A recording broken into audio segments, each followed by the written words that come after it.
Afternoon. Welcome.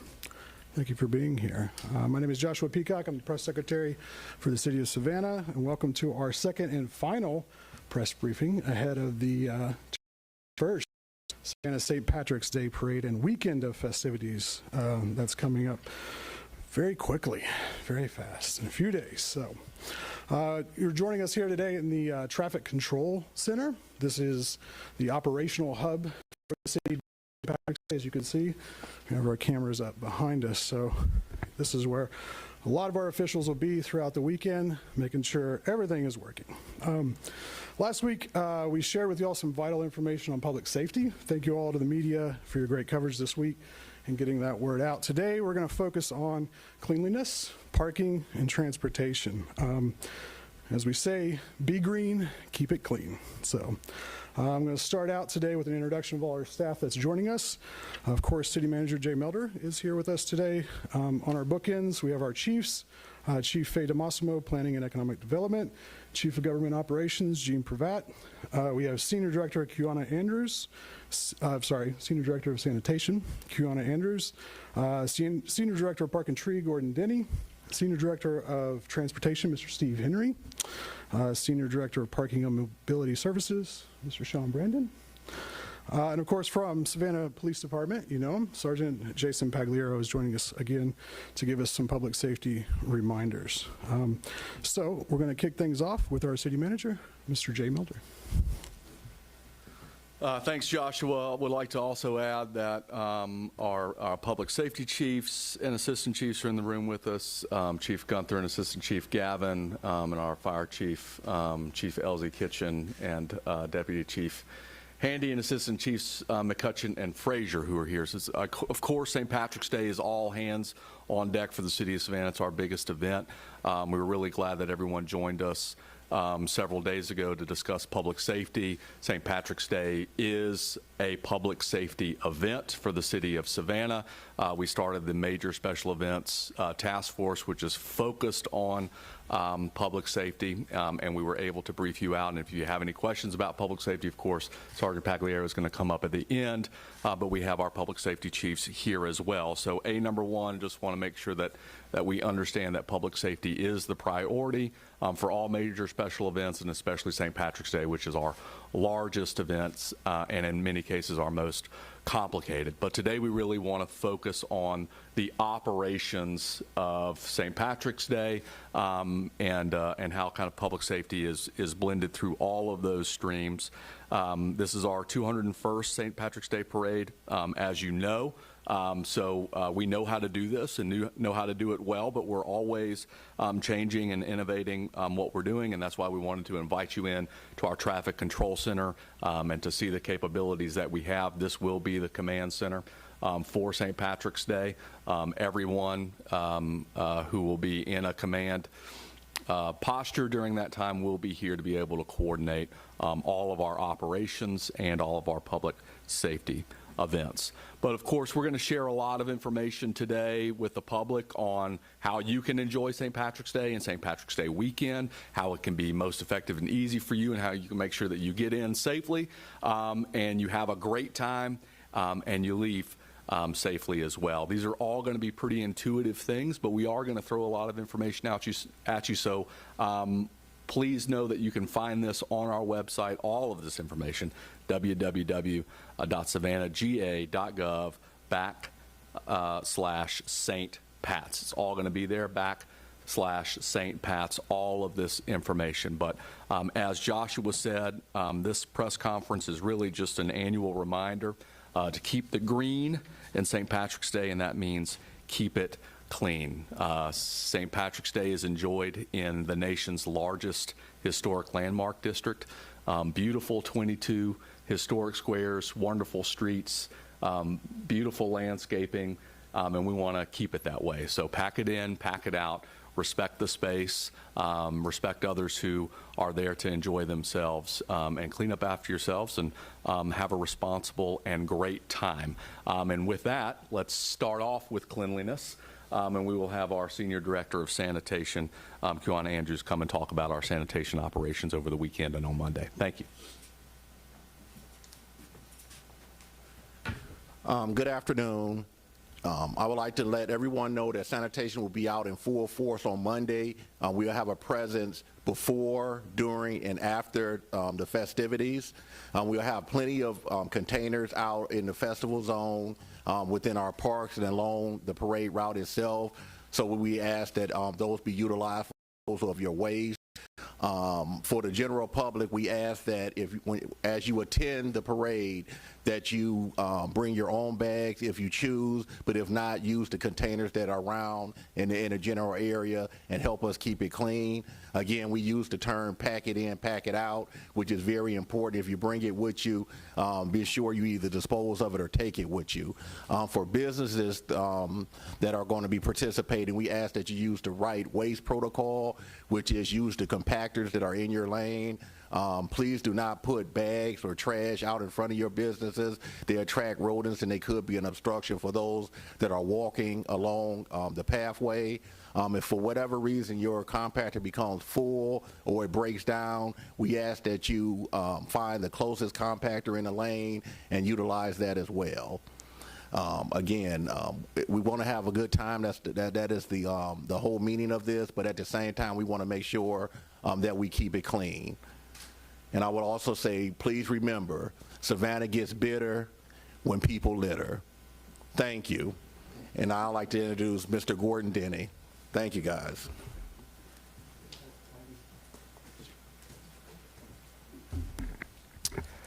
Good afternoon. My name is Gordon Denny. I'm the Senior Director of the city's Park and Tree Department. The Park and Tree Department, year-round, spends a lot of time maintaining the beautiful squares and parks downtown. We have a dedicated staff of about 47 employees who take a lot of pride in what they do. They do an amazing job, and we ask that you respect that by being mindful of the landscaping.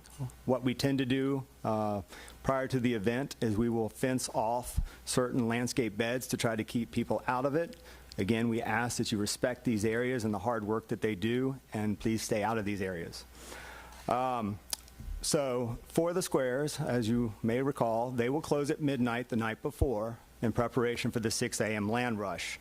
For those participating in the land rush, they can review the rules and regulations and requirements at, again, the Savannah website is savannahga.gov/St. Pat's. A few reminders, and bear with me while I read them because there are a few. The following items are prohibited in the squares, and this is important to remember as you're making your preparations. There are to be no grills, styrofoam, glass, amplified sound, kegs, scaffolding, stages, advertisements, barriers, bartenders, ladders, and personal portable toilets. So again, please review what is and is not allowed in, and take that in mind as you are preparing for the event.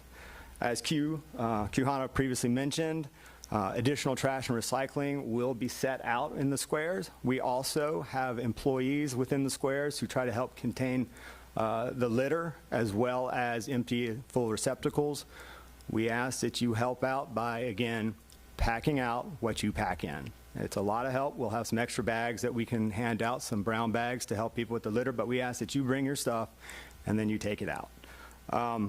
And lastly, as a reminder, please stay off our monuments. These are historic monuments. They're very delicate. We ask that you respect them and you stay off all monuments and statues.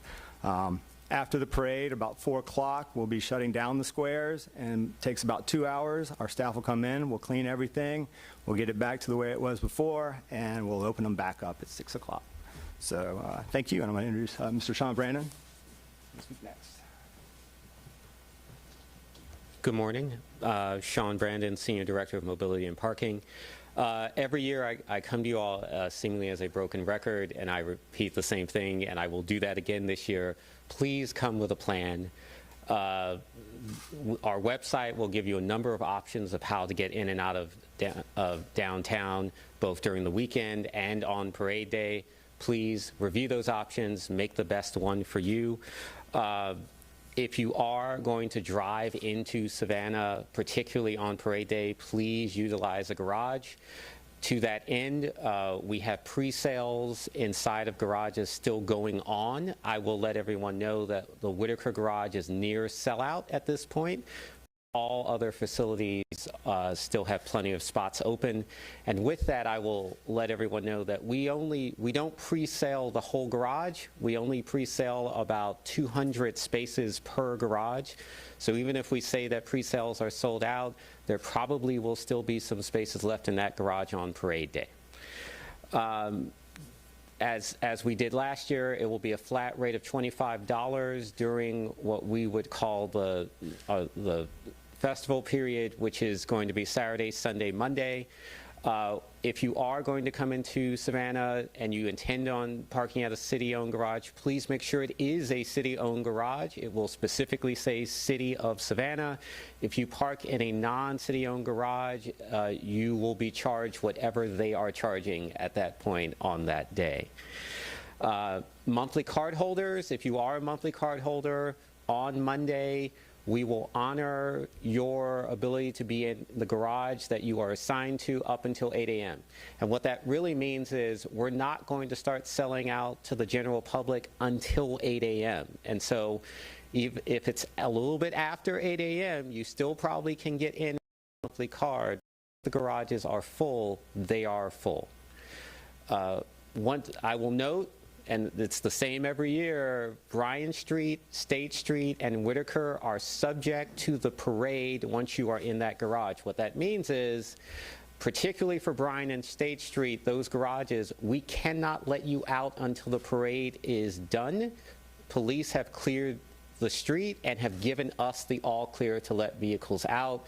It is conceivable, and we tell people, even when they're coming in on the parade day, you might be in that garage until 2, 3, 4 o'clock. So please plan accordingly to that end.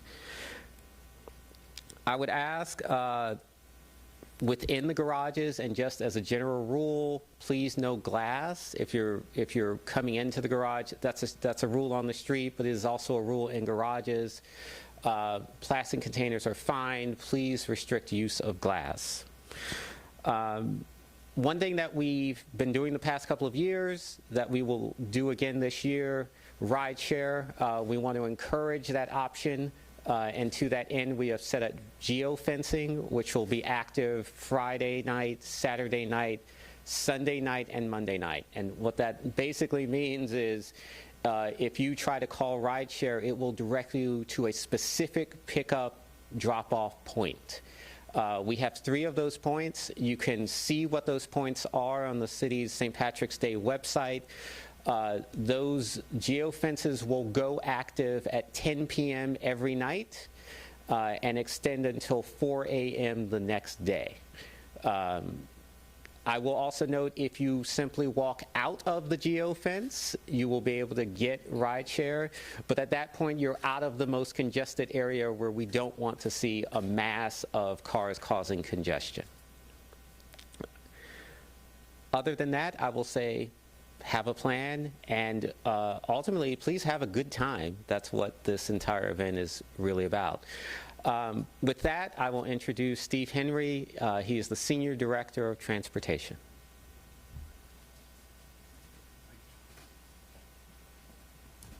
Good afternoon. So we're expecting a busy weekend, and starting on Friday, this room is going to be very active as we are expecting heavy traffic, and we'll have periods of congestion downtown beginning as early as Friday. You know, we want our visitors to plan on and anticipate delays and ask that they be patient. If you're going to be walking, use our sidewalks and our crosswalks.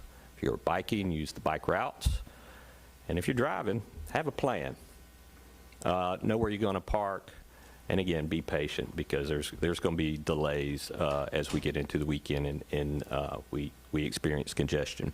I'd ask that our visitors consider carpool or public transportation to help reduce the number of vehicles we have on our surface streets.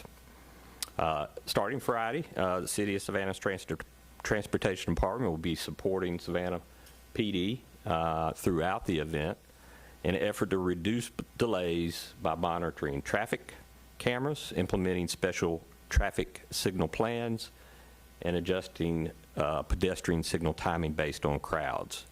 And we'll manage those closures. And I'll give an idea of what we're looking at. This is more of an overview of a lot of the downtown streets that we'll be viewing over the weekend.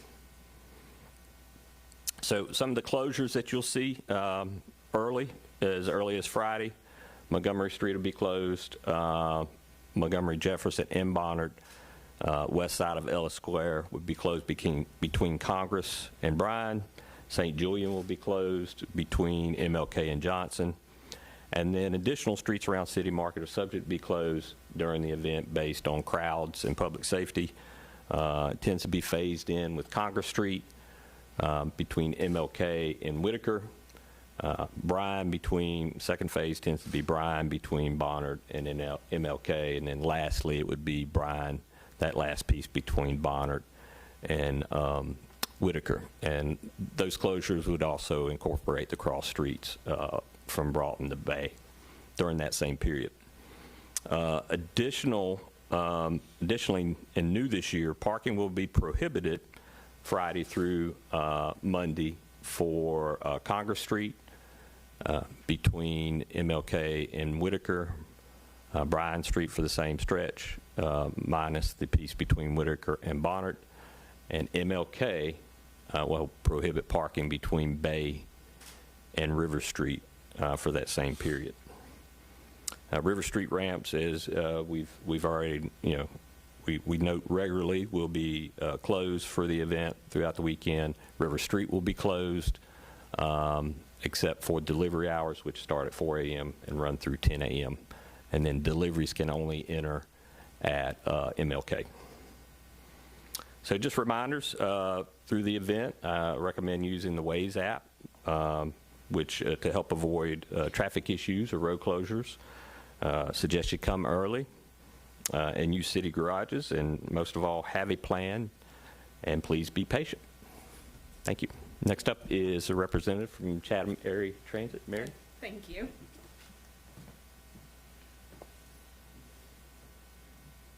Good afternoon, y'all. Mary Moskowitz, Chief of Planning and Infrastructure Development for Chatham Area Transit. We are excited to share the details of our transit services for the 2025 St. Patrick's Day celebrations here in Savannah. As you know, St. Patrick's is one of the busiest times of year for transportation, and our priority is to ensure safe, efficient, and accessible transportation for everyone. Chatham Area Transit will be making several service adjustments during the St. Patrick's Day celebrations. Thanks to the City of Savannah, their sponsorship, there will be zero fare transportation services on all of CAT's fixed route transit services Saturday, March 15th, Sunday, March 16th, and Monday, March 17th. The Savannah Bells ferries will be operating daily from 7 a.m. to 10 p.m., March 15th through the 17th. On Saturday and Sunday, the Savannah Bells ferries will not be stopping at the City Hall landing after 4 p.m. On Monday, March 17th, the ferries will only serve the Savannah Convention Center and the Wavinger landing. There will be no service to the City Hall landing on St. Patrick's Day. Our fixed route buses will be running a reduced holiday schedule on Monday, March 17th, with reroutes needed due to road closures. All fixed route services provide service to the Joe Murray River Intermodal Transit Center located at 610 West Oglethorpe Avenue, except for routes 6 and 12. There will be no reroutes anticipated on Route 3, West Chatham, Route 3B, Augusta Avenue, Route 4, Barnard, Route 5, Port Wentworth, the 7DC, Cloverdale, Carver Village, 17, Silk Hope, and 25 West Lake. We do anticipate reroutes on the following routes. Route 10, East Savannah, Route 14, Abercorn, routes 27, 28 on Waters, and Route 31, Skidway, Sandfly. The downtown DOT shuttle will not be operating on Monday, March 17th, with the exception of the 7DC that services Cloverdale and Carver Village. Normal operations will resume on Tuesday, March 18th. Please be patient, as transit services may experience delays due to road conditions and road closures. As a reminder, large coolers and large bags, or no coolers and large bags, are allowed on CAT buses. and there is no eating or drinking permitted on CAT vehicles. CAT strives to provide service for all users, not just those getting to the St. Patrick's Day festivities. But our riders still need to get to their daily uses, like doctor's appointments and education, throughout the day. We ask that everybody be understanding and thoughtful of others while utilizing transit services. In addition, CAT is pleased to announce that we will be having special shuttle service to the St. Patrick's Day Parade available on Monday, March 17th. The shuttles will be available from 7 a.m. to 4 p.m. Riders can board at 2 locations: the Walmart on Island Town Center at 4725 U.S. Highway 80, and we have a new location this year at the Walmart on Abercorn at 14030 Abercorn Street. CAT would like to thank these Walmart locations for allowing us to use their parking lots as shuttle pickup locations. When you arrive at the shuttle location, please look for the CAT signage to direct you to the shuttle pickup location. This year, we are not running a special shuttle from Port Wentworth, but you can still catch the Route 5, Port Wentworth to the ITC. The fares for the special shuttle service are $5 and can be purchased via the Token Transit app. There will be no cash accepted. And if you download the Token Transit app, you'll get, and I was going to try to pull it up, and I'm not able to get it up right now, but you will be directed to the special ticket. That ticket will not be activated until Monday, March 17th. You can download this app from the App Store or the Google Play Store, and you're just going to show that digital pass to the operator when you get on the shuttle. For more information, you can visit our website at catchacat.org. Thank you, and we look forward to celebrating St. Patrick's Day with you. And I'm going to hand it off to the Savannah Police Department. Good afternoon. I'm Sergeant Pagliaro from the Savannah Police Department. Want to remind everybody St. Pat's is an all-hands event for SPD, so we will have everybody who is not working in a precinct down in the downtown area. All of our precincts will be fully staffed for the event, so we'll still provide service outside of the festival area along with the officers that are in the downtown area. Please note that local ordinance violations, the fines are going to be higher during the event, so want to make sure that you're abiding by the local ordinances. Misdemeanor and felony arrest will be taken out to the Chatham County Detention Center. There will not be a speed court this year, so if you get arrested and you don't have somebody to come bond you out, you're going to stay there until you see a judge on Monday. Our traffic unit, our heat units, and GSP are going to be out in force this weekend, so please don't drink and drive. If you're going to drink, don't drive. If you're going to drive, don't drink. It's a hefty fine, and it's not worth it. Reminder, you can place items out on the parade route at 5 p.m. on Sunday. Anything that is placed out cannot block the roadway, it cannot block the sidewalk. Please don't chain it or lock it to somebody's fence, somebody's trees, or city infrastructure, to include parking meters, signage, and the like. If you do, they will be taken and they will be brought to the Mason Room over at the Civic Center. You can retrieve them from there.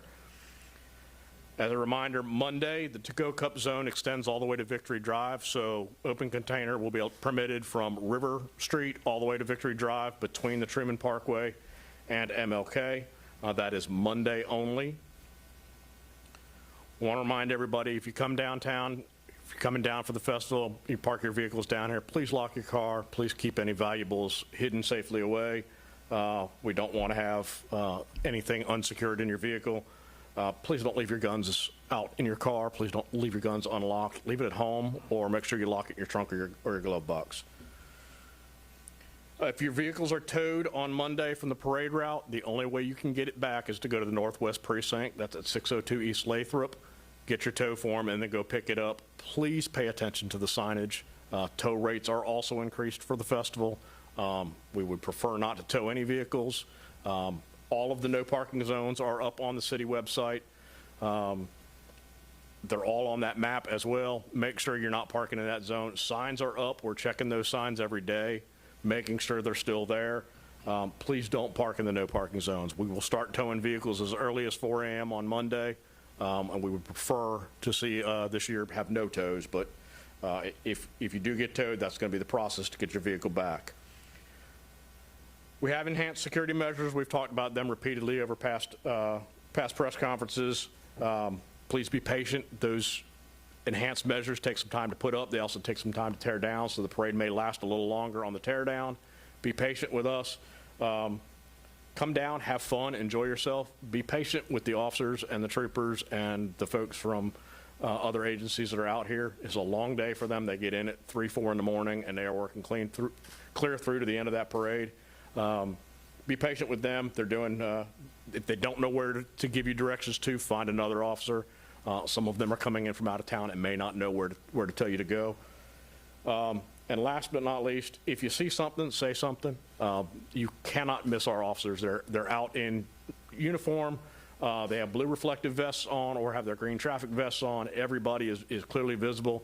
If you see something, grab somebody, let them know what's going on so we can address it. That's all I've got.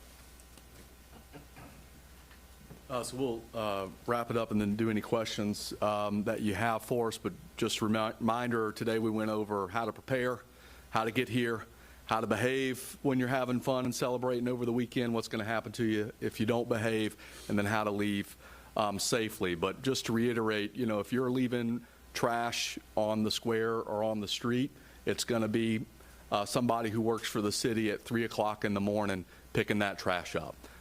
If you're causing issues, you're going to take away one of our officers who'd otherwise be there making sure everybody enjoys the parade safely to have to take you to the county jail. And we don't want to see that. We want everybody to have a great time. So just be mindful and help those that you're with be mindful as well. And we're going to have a great 201st running of the St. Patrick's Day Parade and a really, really busy and festive weekend leading up to it. So with that, happy to take any questions. Start with Evan. Mr. City Manager, with the parade being on Monday, but having a full weekend of festivities before, what are you expecting in terms of size? When can folks expect large crowds of visitors to get into the city?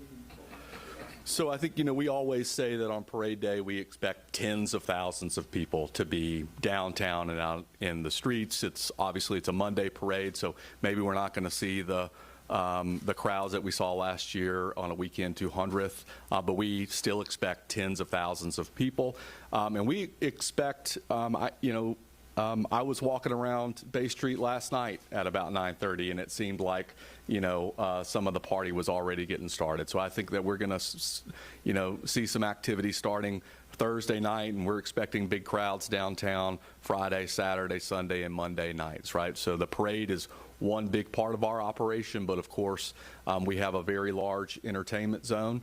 And folks are going to be entertained in it, and we think that's going to start pretty heavy on Thursday night and continue throughout the weekend. So, be mindful of that as well. This isn't a one-day event or a one-event event for us. This is multiple days and multiple components for those events.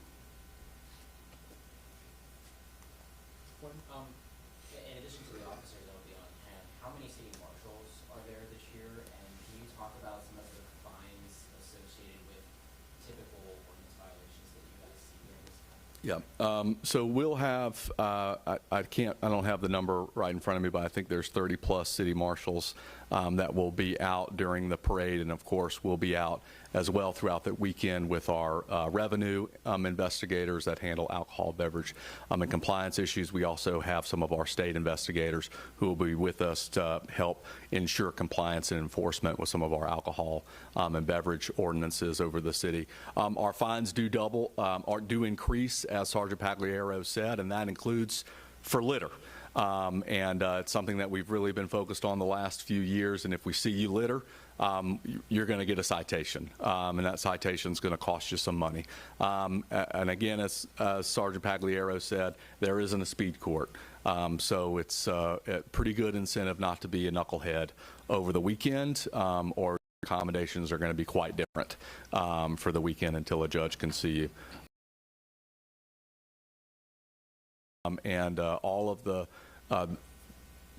All of the ordinance violations are up on our website, savannahga.gov/St. Pat's. But really, this is pretty intuitive stuff for folks. Come in and behave well and have a great time, and you're going to have a great time, and you're going to get home safely. Okay, so I have a question about the geofencing when it comes to ride shares. So if you could answer that, is that something new? Did you put that in place to make Uber safer, and which apps are going to be? So we've had geofencing up for the past 2 St. Patrick's Days. Geofencing is used regularly at the arena right now. It pertains to both Lyft and Uber, and it's the same spots. So there will be 3 drop-off pickup locations around downtown. They're meant to encompass specific areas. So if you're on River Street, it would tend to, if you're on the western side, it'll direct you probably to the site that's on Indian Street. If you're more toward the City Hall side, it's probably going to tell you go to Johnson Square. Those geofences are meant to give us predictability in where we know rideshare vehicles will be, and so we can set up infrastructure at those locations. So, for example, on the western side, we'll be dropping porta-johns there because we know there'll be a mass of people there waiting on their rideshare vehicles. And in previous years, that went well, do you think? Yes, we've tweaked and adjusted the boundaries as we hear feedback year to year. Then I had a question about vehicles being towed. I know one of the issues, and you all said you're going to be checking if those signs are taken down or not. If somebody is saying, my car got towed and there's not a sign there, and they can prove that, is there any exception? There are exceptions. What I will say, we put the signs out, then we go around, we video the route. One of our traffic officers videos the route with body camera, puts that into evidence. Before we tow a vehicle, we video the closest no parking sign, the tag on the vehicle, the next closest no parking sign, and then we tow the vehicle. So we have evidence if you were parked within that. If you are not, we'll make exceptions for that, and we'll take care of it. Most cases, that's not the case. We check our signs. The signs started going up yesterday. We will check the signs today, tomorrow, Saturday, Sunday, and then Monday morning before we even start towing, somebody else runs the route and checks it again. So all those signs are checked throughout the weekend. If there are a case like that, we'll take them on a case-by-case basis. We do have a map for the no parking. And then last question for me, I promise. I guess this is about the 2 hours that this square's closed from 4 to 6 for y'all to do all the cleanups. This is probably right there. Just kind of explain, what are those 2 hours like for your crews out there? Sure. So we start as soon as we can. We try not to rush people out, but obviously we need to get to work as soon as we can. They'll spend the time literally picking up every piece of trash that they find, whether it's large stuff that they have to stack to the side, people who leave tents, people who leave coolers, all this stuff they have to stack. They have to get it in trucks. They have to bag every bit of trash. They go around with litter pickers and pick up every little piece of trash. They blow off all the sidewalks. They make sure everything is clean. They replace plants that might have been pulled out. They do everything they can to bring it back to the way it was before. So it's important that we have that time and that people help pack it out so it can reduce our labor. And you can do all that in 2 hours. We can.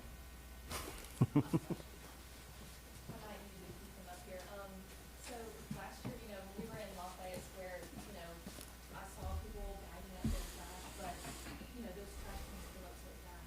What can you kind of like recommend to residents or visitors when it comes to cleaning up their trash? If they see a trash can in a square that's filled up, what would you like for them to do with that trash and maybe any of those additional items? Sure.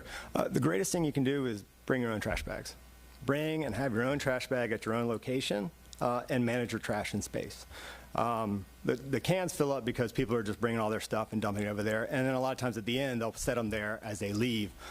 We try our best to stay on top of that, knowing that as long as we can stay on top, it stays pretty well regulated. But once it overflows and it gets out of control, it just grows.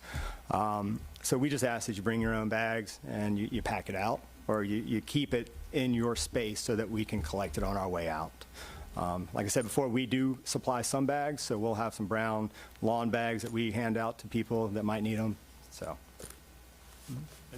And I'll add on to that. We take millions and millions of pounds of refuse out of downtown over the weekend. And I mean, one of the greatest sights is about 4 in the morning, the day after St. Patrick's Day, and the sanitation crew is literally squeegeeing the streets. And the best thing that you can do to save us time, to save us money, to make sure that come Tuesday morning, downtown Savannah looks like downtown Savannah we all know and love, is to bring your own trash bag and pack it out. I do have one more question.